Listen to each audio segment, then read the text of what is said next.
여러분 그 플라톤의 책들을 읽어보면 그 당시에는 플라톤이 산문식으로 책을 쓰지 않았어요. 어떤 식으로 썼느냐? 소크라테스와 제자들이 대화하는 형식으로 썼습니다.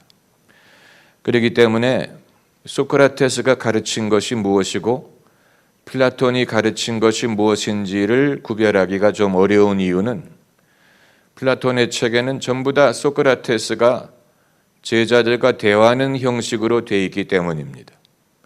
이것이 이제 소위 소크라테스의 방법이라고 하는데, 소크라테스는 사람들에게, 제자들에게 질문을 했고, 질문을 제자들이 한 게 아니고 소크라테스가 제자들에게 질문을 했어요. 그리고 제자들이 답변을 하면 그 답변에 대해서 추가로 질문을 하는 방식으로 가르쳤습니다. 이 방식은 이제 그 플라톤의 철학에 기초한 것인데, 사람이 진리를 아는 것은 외적인 자극에 의해서 얻는 것이 아니고 사람이 스스로 깨달을 수 있다. 그렇기 때문에 소크라테스가 한 유명한 말이 내 자신을 알라라는 말이 자기 성찰 이런 뜻이 아니고 사람 속에 진리를 알 수 있는 것이 있기 때문에 자기를 알므로 지식을 얻을 수 있다는 말을 한 것입니다. 이건 이제 기독교적인 세계관은 아니고 성경적인 그런 원리는 아닙니다만은, 그럼에도 불구하고 소크라테스가 제자들에게 질문을 던지는 방식으로, 그리고 제자들이 답을 하면 거기에 대해 추가로 질문을 함으로 제자들이 스스로 해답에 도달할 수 있도록 돕는 방법을 사용했다는 것은, 이건 지금까지도 사용하는 방법입니다. 로스쿨이라든가 MBA 과정을 보면 지금도 그러는지는 알 수 없지만 학생들이 미리 예습을 해와야 되고 그 수업에 공부할 내용을 미리 읽어와야 됩니다. 정리해와야 됩니다. 그러면 100명, 150명이 있는 수업에서 사실 교수가 그 많은 학생들과 일일이 대화를 하는 것이 불가능하지요. 그럼에도 이 소크라테스 방법을 사용을 해서 교수의 앞에 좌석표가 있습니다. 학생들이 저마다 자기가 앉는 좌석이 있고 교수가 그 좌석표를 보고 임의로 학생을 지정해서 그 학생에게 질문을 합니다. 이 150명의 그부들이 있는 상황에서 만일 숙제를 해오지 않았으면 교수의 질문에 답을 하지 못하게 되고 교수와 학생들 앞에 부끄러움을 당할 수밖에 없기 때문에 학생들은 상당히 긴장을 하고 언제 자기가 지명을 당할지 알 수 없고 충분히 준비를 해와야 됩니다. 그래서 학생이 대답을 하면 교수가 추가로 질문을 합니다. 그 답변에 대해서. 그래서 이 자기가 지명한 학생과 주고받는 대화를 통해 마치 교수가 모든 학생들과 1대1로 대화를 하는 식의 수업이 가능해집니다. 이것이 이제 소크라테스 방식인데, 이것은 일방적으로 교수가 강의를 하는 것보다도 훨씬 더 이 학생들이 미리 준비를 하고 거기에 대해서 생각을 하고 다른 학생들의 답변을 들어가면서 마치 자기가 그 상황에 있는 것처럼 느끼게 함으로 그 수업의 참여도를 높이는 방법이, 거기에 비교하면 오늘날 대다수의 교회의 예배 방식은 일방적인 커뮤니케이션에 의존하죠. 목회자가 일방적으로 20분, 30분, 1시간 일방적으로 성도들에게 설교를 하는 방식을 쓰지 않습니까? 그러니까 그 방법에 익숙한 사람이 설교를 잘하게 되고 그 방법이 부담이 되는 사람은 설교가 힘드는, 그러나 예수님도 산상수훈처럼 산에 올라가서 일방적으로 말씀을 하실 때도 있었지만 제자들이나 질문하는 사람들에게 말씀하실 때는 예수님도 질문을 하셨고 아니면 사람이 예수님에게 질문을 하시고 그 질문에 예수님이 반대되는 질문을 하심으로 대화를 이어가시고 그것을 통해서 천국의 진리를 가르치실 때가 많았어요. 예수님에게는 그런 면모가 있었습니다. 그 대표적인 예가 가장 큰 계명이 무엇입니까? 라고 사람들이 예수님에게 질문을 던졌을 때 예수님이 선한 사마리아 사람의 비유를 말씀하셨죠. 그러니까 사람의 질문에 대한 답변으로 예수님이 이 비유를 말씀하신 것입니다. 그런데 그 말을 듣고 누가 추가로 질문을 했어요. 누가 내 이웃이니까? 제가 약간 순서를 거꾸로 했네. 내 가장 큰 계명이 무엇입니까? 해서 예수님이 두 가지 계명을 말씀을 드렸죠. 내 이웃을 내 몸과 같이 사랑하라. 그랬더니 누가 거기에 만족하지 않고 추가로 질문을 했죠. 누가 내 이웃이니까? 그 질문에 대한 답변으로 선한 사마리아 사람의 비유를 말씀하신 거예요. 그리고 예수님이 마지막 질문을 던지셨죠. 누가 그 강도 맞은 사람에게 이웃이 되어 주었느냐? 그러니까 그 사람의 질문은 누가 나의 이웃입니까? Who is my neighbor? 누가 내 이웃입니까? 라는 질문을 한 것인데 예수님은 그 질문을 돌려서 누가 그에게 이웃이 되어 주었느냐? 이건 혁신적인 생각의 변화예요. 대다수의 사람들은 자기를 중심에 놓고 누가 내 이웃입니까? 누가 내 친구입니까? 누가 내 편입니까? 누가 나를 사랑합니까? 이런 식으로 생각하죠. 대부분의 사람들이 다 그래요. 어린아이들도 누가 내 친구야? 누가 나를 좋아해?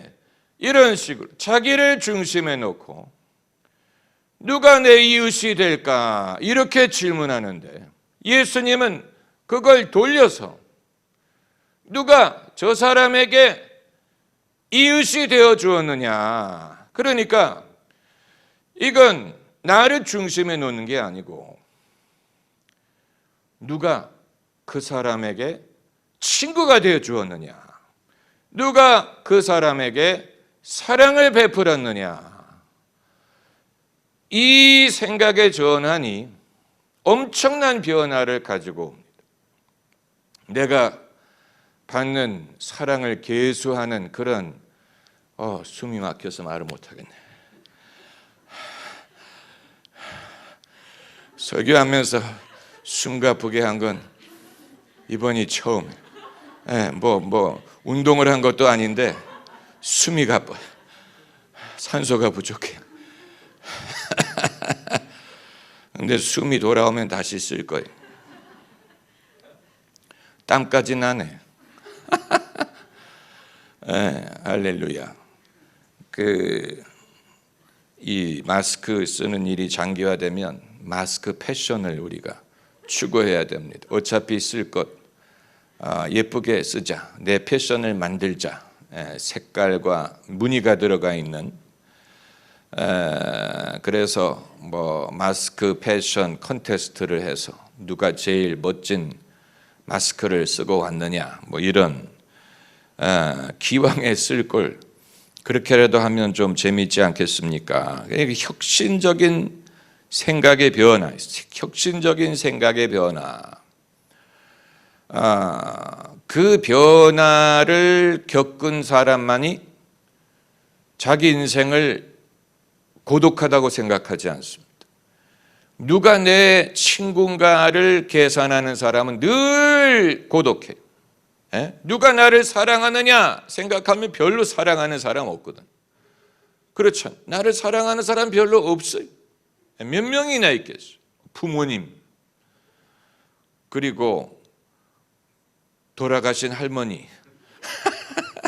나를 사랑하는 사람 그렇게 많지 않아요. 우리가 그 착각하면 안 돼. 나를 사랑하는 사람 그렇게 많지 않아. 그렇게 생각하면 인생은 굉장히 고달프고 외로운 거예요. 그러나 내가 누구를 사랑하느냐, 내가 누구를 사랑할 것이냐 이렇게 생각하면 우리가 사랑할 수 있는 사람은 세상에 많아요. 그러니까 외로울 수가 없는 거예요. 자기가 이웃이 돼줄 수 있는 사람, 친구가 돼줄 수 있는 사람은 굉장히 많아. 우리나라만 있는 게 아니 외국에도 있고 문화가 다르고 언어가 다른 사람 중에도 얼마든지 우리가 친구가 돼줄 사람들 많아요. 그런 식으로 생각하면 인생은 전혀 고독한 게 아니에요. 그리고 무한정으로 늘어날 수 있어요. 그러니까 내가 누구의 사랑을 받느냐를 계수하는 사람은 늘 부족하고 친구가 없고 이런 생각을 하는데, 내가 누구의 친구가 돼줄 수 있느냐를 생각하게 되면 한도 끝도 없는 거예요.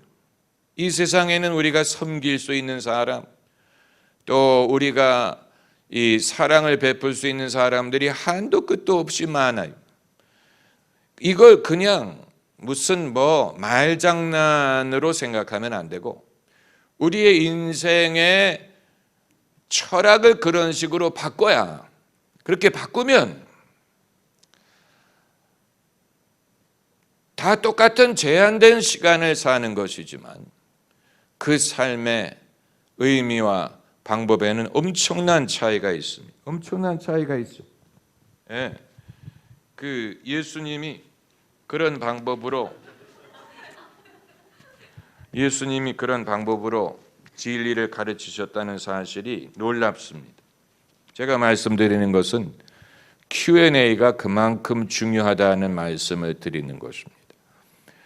사람과 대화할 때 질문을 하세요. 예수님은 질문을 하셨어요. 너는 나를 누구로 하느냐, 이런 식으로.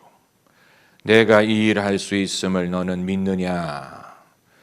또 심지어 이 부활하신 후에도 막달라 마리아에게 누구를 찾느냐, 누구를 찾겠습니까? 예수님 찾으러 왔지요. 그럼에도 예수님은 물어보셨어요. 누구를 찾느냐. 이건 하나님이 우리와 대화하시는 방법이 이러할 거라고 생각이 됩니다. 하나님의 음성을 들어본 사람은 하나님이 우리에게 질문하시는 것을 느낍니다.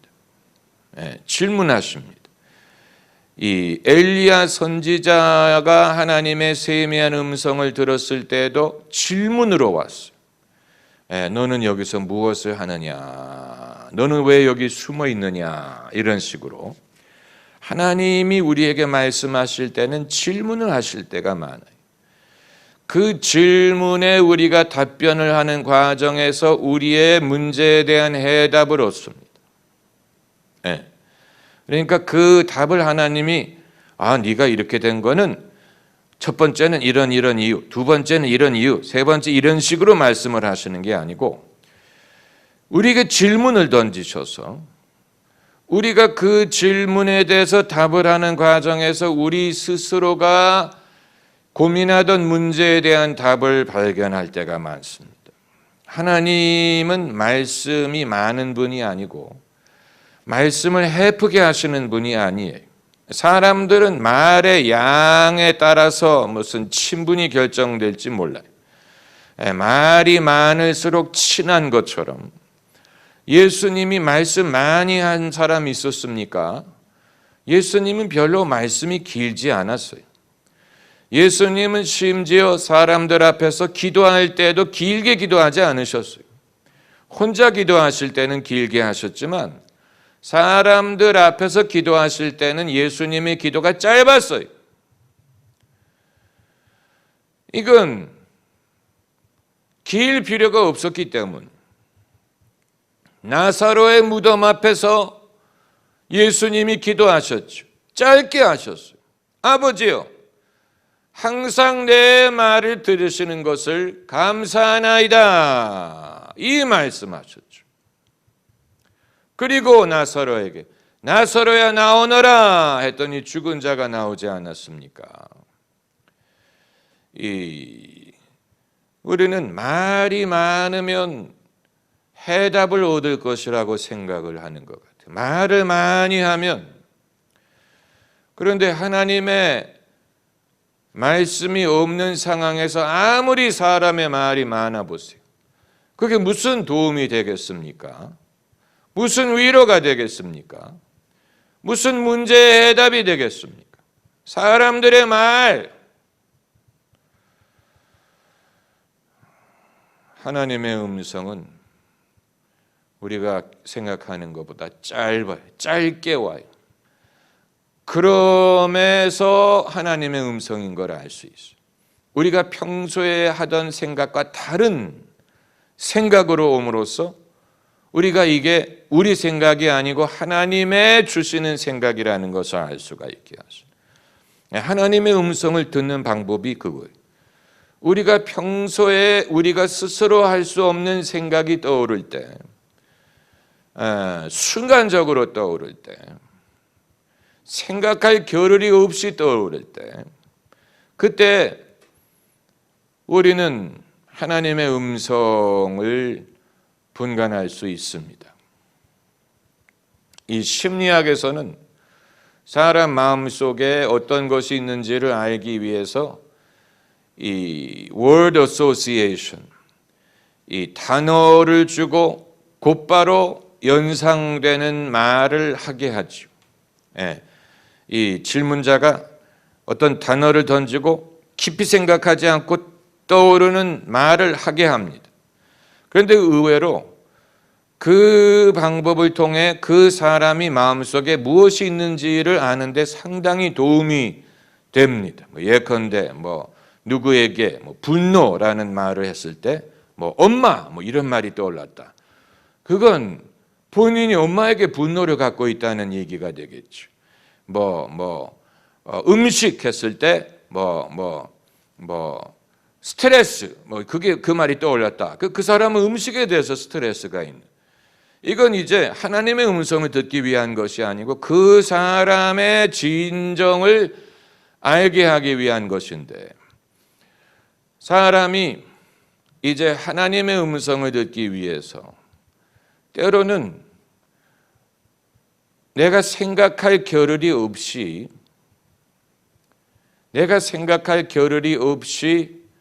하나님이 내게 말씀하실 수 있는 기회를 드림으로 예언을 할 때도 그렇고 또 방언을 통역할 때도 그렇고 깊이 생각을 할수록 예언하기가 어려워져요. 왜냐하면 깊이 생각할수록 자기 생각을 말하는 것이 됩니다. 그러지 않고 성령의 감동이 임할 때 떠오르는 입에서 나오는 말을 하라는 거예요. 성령의 감동이 임할 때 성령의 감동을 느껴야 돼. 성령의 감동이 임할 때 그냥 나오는 말을 함으로 그게 모르는 언어면 방언이 되는 것이고 아는 말이면 방언 통역이나 예언이 되는 것입니다. 깊이 생각을 하는 게 아니에요. 깊이 생각을 하면 할수록 내 생각이 떠올라요. 깊이 생각을 하지 말고 이것은 이제 많은 신앙의 훈련을 필요로 합니다. 첫 번째 질문. 하나님이 사람을 육신 플러스 영혼 합쳐서 아름답게 창조하셨는데 살리는 것은 영이고 육은 무익하다면 무엇하러 육신을 만드셨나요? 아주 좋은 질문이.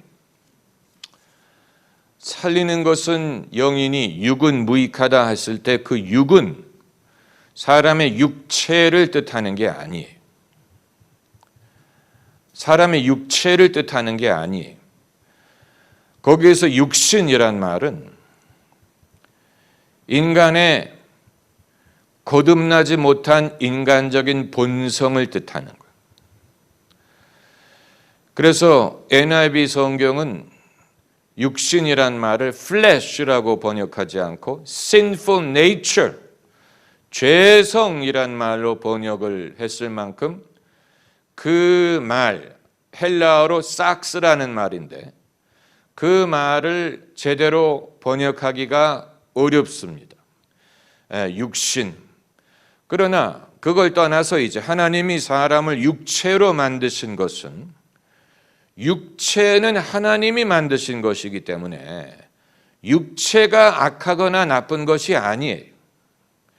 육체를 악하게 보는 것은 그건 기독교 신앙이 아니에요. 그건 노스티시즘, 영지주의라고 부르죠. 영지주의가 인간의 영은 좋고 육신은 나쁘다라고 이분법으로 가르쳤는데 그건 비성경적인 것입니다. 인간의 육체가 나쁜 게 아니에요. 하나님이 만드셨어요. 성경 말씀에 하나님이 지으신 모든 것이 선하니 감사함으로 받으면 버릴 것이 없느니라. 육신도 하나님이 만드셨기 때문에 육신을 나쁘게 보는 것은 하나님의 창조를 부인하는 것입니다. 성경이 말하는 영으로 난 것은 영이요 육으로 난 것은 육이다의 육은 육체를 말하는 게 아니죠. 육체. 인간의 육체가 없으면 어떻게 됩니까? 죽죠. 사망이란 것은 육체가 수명을 다한 것이죠. 만약에 육체를 나쁘게 본다면 그게 이제 무슨 힌두교처럼 고행을 한다든가 자기의 몸을 학대를 한다든가 때린다든가 육체를 악하게 여기기 때문에 중세 기독교인들이 자기 몸을 채찍으로 막 때렸어요. 이 나쁜 놈, 너 때문에 내가 죄를 짓는다. 왜 때립니까? 칼로 찌르지. 기왕에 할 거라면 또 세게 방법을 하지 뭐 육체를 때립니까? 칼로 찔러보지 한번. 할복을 해보지. 그러나 그럼 죽지요. 그러니까 그런 식으로 해서 거룩함을 얻을 수 없어요. 그런 식으로 해서 의로워지는 게 아니에요. 그 자기를 때린 사람들은 아프기만 하고 자기의 육체를 받아들이지 못하는 것이죠. 그러나 하나님이 만드신 거예요. 하나님이 만드신 거예요. 흙으로 지었지만 흙으로 지었다고 해서 그걸 우리가 깔볼 수 있는 게 아니에요. 이 지구상에 하나님이 만드신 것들은 다 흙에서 온 것이죠. 하나님이 그런 식으로 만드신 것. 그렇기 때문에 뭐하러 육신을 만드셨느냐? 그건 하나님에게 여쭤봐야 됩니다. 그건 창조를 왜 하셨느냐라는 질문이 되는 거예요.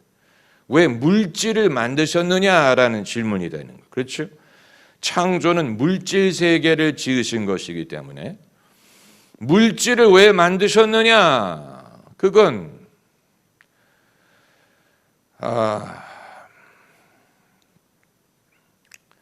그건 하나님의 섭리에 의한 것이고 당신이 이루시고자 하시는 목적이 있었기 때문에 당신의 영광을 이루기 위한 것이고 또 창조를 통해 당신의 형상대로 사람을 지으심으로 하나님의 친구가 되게 하시고 또 하나님이 그들을 사랑할 수 있는 대상이 되게 하시고 그들도 하나님을 사랑할 수 있게 하시고 이 있는 것이 없는 것보다 낫지요. 예, 하나님은 있는 분이기 때문에 있는 것이 없는 것보다 나아요. 그렇기 때문에 창조를 하신 거예요. 반대로 죄의 삭은 사망인데 죄는 자꾸만 없는 쪽으로 가려고 하죠. 없애는 쪽으로. 죽이고 멸하고 훔치고 사람이 늙고 죽어가는 것은 이제 없는 쪽으로 가는 것이 아닙니까? 그렇기 때문에 우리가 영적인 사람이 된다는 것은 육체를 멸시하고 학대해서 되는 게 아니고 여러분 몸이 아파 보세요. 성령 충만 받기 어렵습니다. 아파서 늘 누워 있어 보세요. 기도도 힘들고 찬양도 힘들고 자기 아픔 때문에 남을 생각할 겨를이 없어요. 그러니까 사람의 몸은 귀중한 거예요. 사람의 몸을 귀중히 여겨야 되고 그것을 죄악시해서는 안 돼. 이건 별도의 주제입니다. 별개의 주제. 하나님이 나를 만드셨기 때문에 내가 내 몸을 학대하는 것은 하나님이 만드신 것에 대한 반발이. 너희 몸을 대가를 주고 샀으니 몸으로 영광을 돌리라라고 했죠. 몸으로 영광을 돌리라고 했어요. 하나님께. 너희 것이 아니라고 했어요. 너희 몸은 하나님이 값을 주고 사셨다라고 했어요. 우리는 우리의 몸을 죄악시하거나 부끄러워하거나 아니면 부족하게 생각하면 안 돼. 하나님이 지으신 것이기 때문에 사람이 사람의 기준에 따라서 육신을 평가하는 것은 그건 사실 옳은 것이 아니에요. 그 평가의 기준이 인간적이고 무작위적이기 때문에 이 질문에 답이 됐는지 모르겠는데 그 육체와 육신이 다르다는 것을 여러분이 아시면 도움이 됩니다. 육신이라는 것은 육체와는 별개로 육신이라는 것은 거듭나지 못한 인간의 타락한 본성을 말한다고 보면 돼요. 타락한 본성. 타락한 본성을 가지고 예수님을 믿으면 그게 생명이 안 돼. 은혜가 안 돼. 이 성령을 쫓아서 신앙생활을 해야지. 그러지 않고 타락한 인간의 본성을 쫓아서 무슨 봉사를 하든 예배를 드리든 무슨 사역을 하든 거기에 인간의 영혼을 살릴 수 있는 능력이 없어요. 살리는 것은 영이다라는 말이 뜻하는 게 그겁니다. 두 번째 질문. 맨 처음 주님 영접할 때 받았던 감동, 설렘, 평안을 자주 누리고 싶은데 잘 안 됩니다. 믿음이 자라지 않은 건가요? 주님에게 이 원리를 적용하려고 하지 말고 신랑에게 좀 적용을 해보세요. 결혼했을 때 그 설렘과 감동과 평안을 두루 누리고 싶은데 안 됩니다.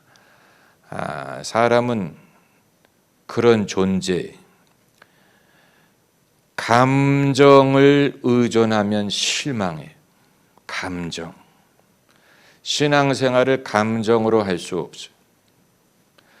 여러분이 말하는 그 감동, 설렘이 무엇을 뜻하는 것인지 잘 모르겠는데 만일 그게 감정을 말씀하는 거라면 감정은 당연히 오래가지 않죠.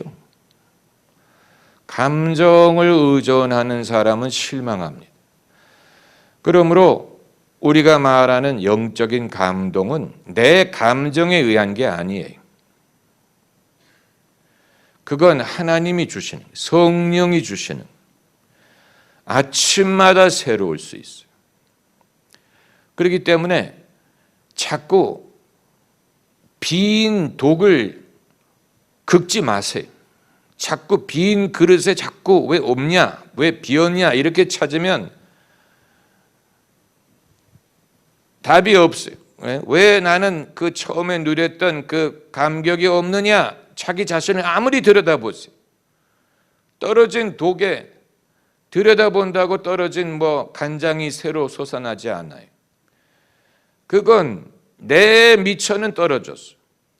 그렇기 때문에 이제는 내 미천이 아닌 하나님이 주시는 은혜를 사모해야 돼. 하나님이 채워주실 것을 생각을 해야지. 내가 뭔가를 자꾸 공급해야 된다고 생각하면 안 돼. 왜 옛날엔 됐는데 왜 안 되지? 왜 옛날에는 그게 느껴졌는데 왜 안 느껴질까? 옛날은 옛날이고 지금 옛날로 돌아가는 게 아니잖아요. 옛날을 쳐다본다고 답변이 있는 게 아니에요. 그렇기 때문에 옛날은 옛날이고 지금은 지금대로 감동이든 기쁨이든 은혜를 주실 분은 주님이에요. 그러므로 주님을 바라봐야 돼. 주님께 그것을 구해야 돼. 내가 믿음이 식었나 보다라고 생각을 할수록 더욱 주님을 바라봐야지. 주님이 내게 기름을 채워주시기를 기대해야지. 과거를 돌아보고 내가 옛날에는 더 잘 믿었던 것 같은데 내가 옛날에는 더 은혜가 충만해. 그거 아무리 돌아봐도 아무 소용없어요. 그건 아무 대책이 없는 거예요.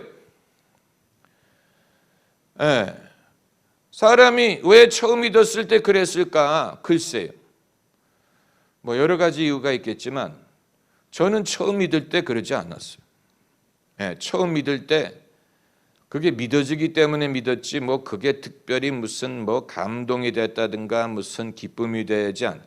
그런 건 이후에 경험했죠. 이후에 성령 세례를 받고 이후에 은혜를 받으면서 경험을 한 것이지 처음부터 그런 게 아니에요. 그렇기 때문에 저는 그 옛날을 되돌아보지 않아요. 그리고 옛날로 되돌아갈 수도 없어요. 옛날로 되돌아가면 아마 유치할 거예요. 내가 이런 걸 가지고 그때 그렇게 감격을 했나? 그러니까 믿음이 자라지 않는 게 아니고 여러분의 믿음이 초보적인 상황을 벗어났기 때문에 옛날에 맞았던 옷이 더 이상 안 맞는 거예요. 그러므로 이제 여러분에게 맞는 옷을 찾아야 돼요. 여러분에게 맞는 역할, 맞는 성숙한 삶, 맞는 사명, 맞는 그 실천, 이걸 따라가야지. 옛날에는 내가 뭐 찬양만 해도 나는 즐겁고 뭐 교회만 가도 뭐 즐거웠는데 그건 뭐 그때 그랬을 수 있죠. 그건 그때고 그때 그건 하나님이 그때 주신 은혜고 지금은 지금대로 은혜를 주십니다. 할렐루야. 지금은 지금대로 은혜를 주십니다. 하나님은 그런 분이 어제 먹었던 만나를 먹을 수 없죠. 오늘의 만나를 먹어야 돼요. 하나님은 늘 지금 역사하시는 분이지 과거에 계셨던 하나님이 아니 지금 함께 하시는 하나님에게 은혜를 구하세요.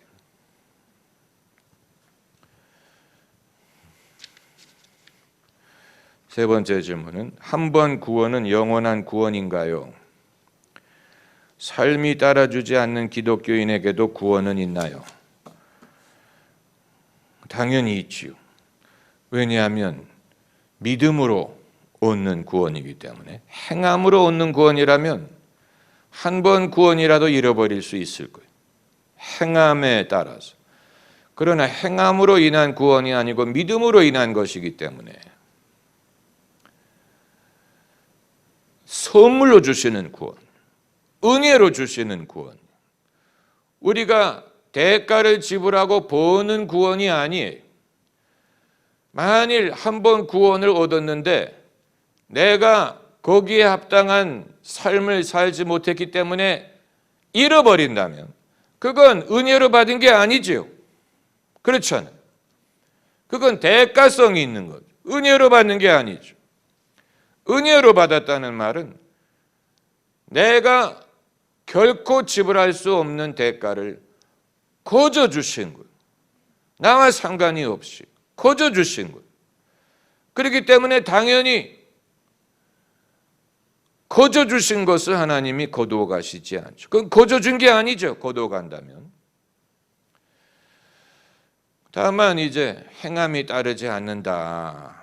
도대체 얼마만큼의 행함이 따르면 그 구원, 받은 구원에 합당한 삶을 살 수 있다는 말입니까? 그렇잖아요.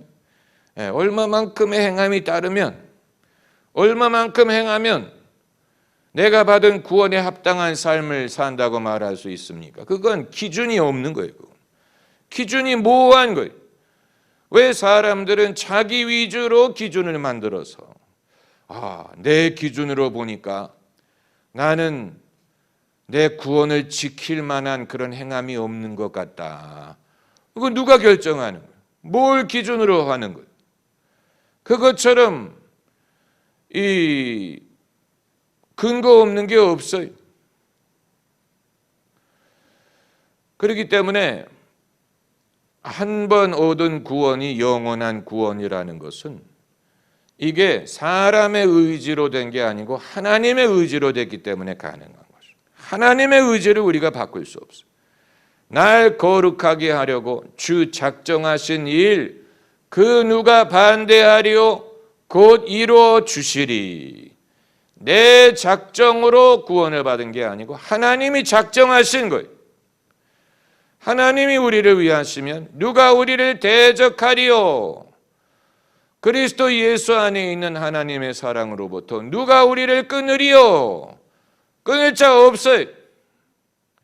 하나님이 우리를 위하시면 우리를 대적할 자가 없어요. 그렇기 때문에 하나님이 우리를 구원하기로 작정하셨는데 누가 반대하겠습니까? 반드시 이루어질 줄은 그게 믿어요. 그게 믿음이에요. 그걸 믿는 게 믿음이에요. 그걸 믿는 게 믿음이에요. 예. 하나님께서 하신 질문 중에 가장 어려우셨던 질문은 무엇인가요? 글쎄,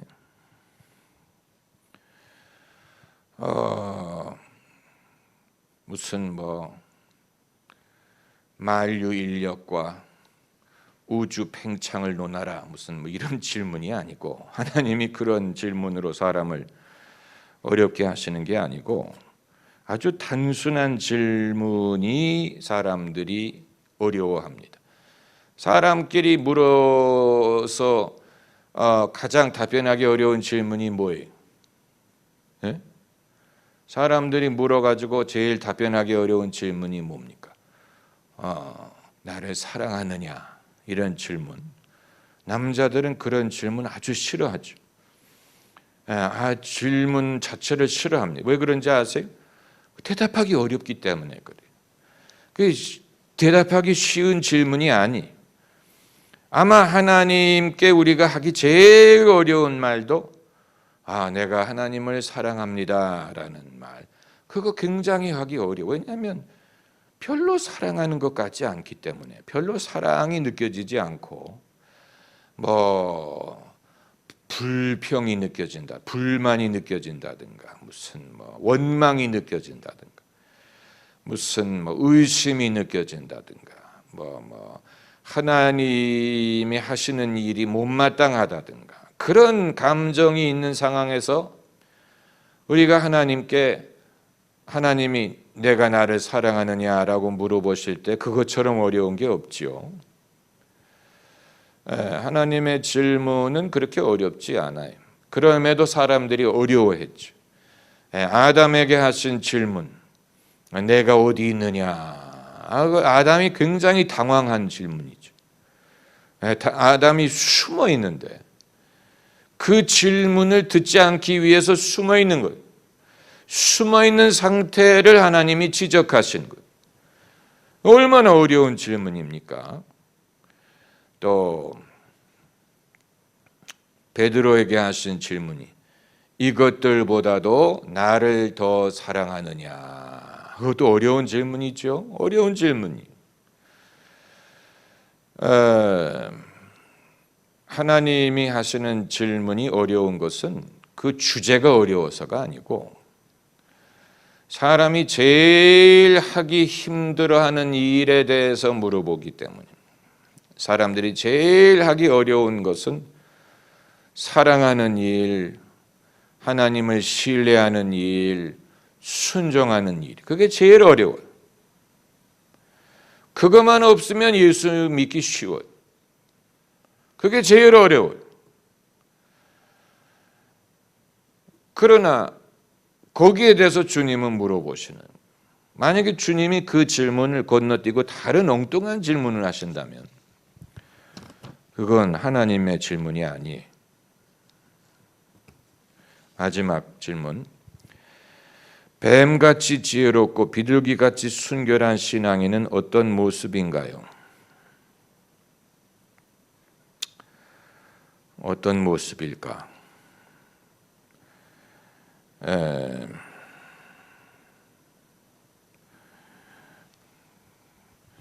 비둘기같이 순결하다고 바보가 돼서는 안 돼.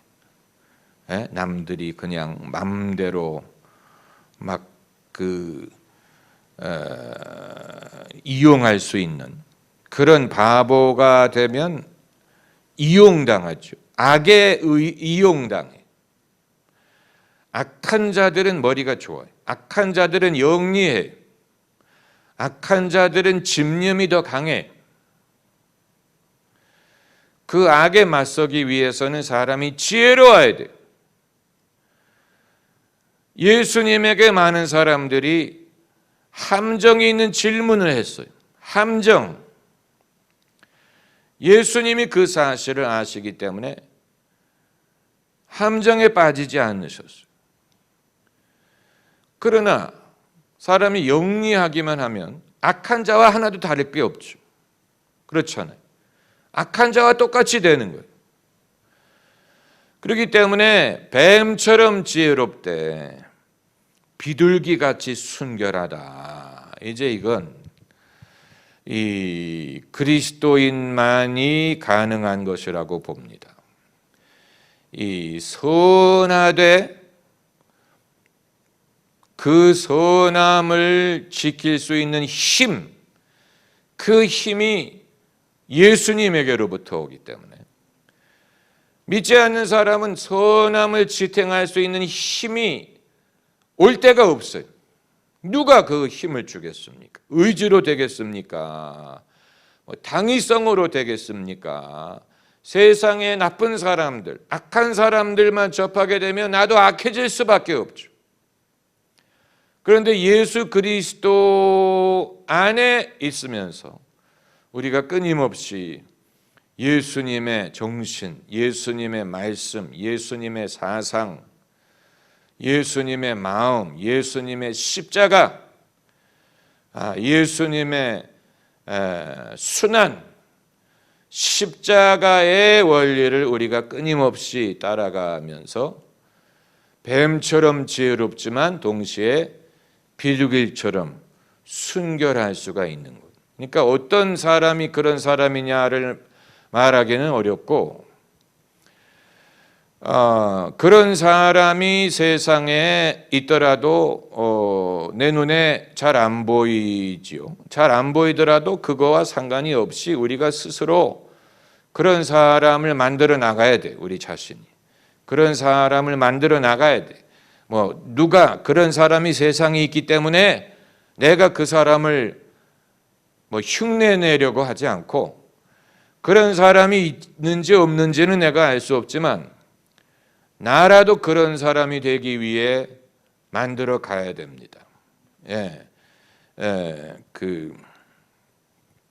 저를 보시면 돼요. 뱀같이 지혜롭고 비둘기처럼 여러분의 신앙의 스승들, 이 두 가지 면모를 갖춘다는 것은 아주 중요한 것입니다. 순결하기만 한데 멍청해서도 안 되고, 지혜로운데 선하지 않아서도 안 되고. 이 아브라함이 믿음의 종이고 또 하나님의 벗이었지만 싸울 때는 싸웠죠. 자기 조카 롯이 잡혀갔을 때 군대를 이끌고 쫓아가서 적을 무찌르고 롯의 그 가족들을 구해오지 않았습니까? 롯에게는 아브라함에게는 그런 면이 있었어요. 다윗이 들에서 아버지의 양을 칠 때 사자나 곰이 양을 낚고채면 저건 저 양의 운명이지, 불쌍해 할 수 없어, 이렇게 한 게 아니고 쫓아갔어요. 쫓아가서 그 양을 찾아오고, 만일 곰이나 사자가 다윗을 해하려고 하면 어떻게 했어요? 쳐 죽였었나이다 라고 했어요.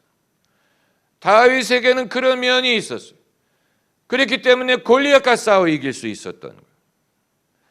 다윗에게 그런 면이 없었다면 이스라엘이 임금이 될 수 없어요. 우리에게도 그런 면이 있어야 돼요. 악한 자가 양을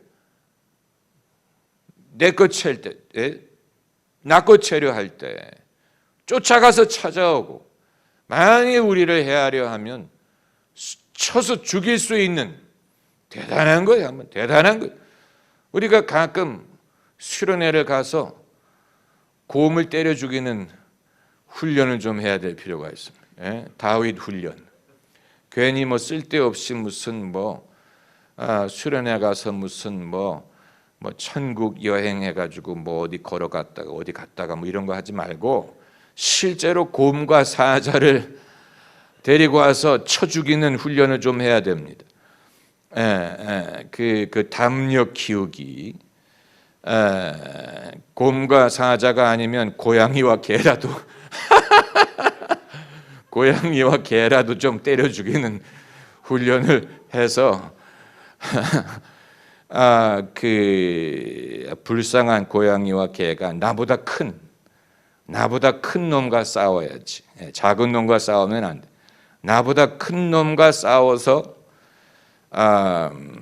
다윗에게 그런 면이 있으니까 골리앗과 싸우지. 그게 아니고 PC방에서 게임만 하던 놈이 어느 날 갑자기 골리앗이 게임에 나오는 인물인 줄로 생각하고 그렇게 할 수 있는 게 아니에요, 여러분. 그 다윗의 훈련이 그냥 거저 이루어진 게 아니에요. 신앙인의 훈련이 그냥 거저 되는 게 아니에요. 여러분은 얼마만큼의 신앙의 훈련을 받으셨습니까? 이 골리앗과 싸울 만한 훈련을 해야 돼. 골리앗과 싸울 수 있는 훈련. 여러분이 인생을 허비하지 마시고 부지런히 배우시고, 그래서 여러분의 삶에 골리앗과 싸워 이기는 그런 순간이 오시기를 바랍니다. 할렐루야.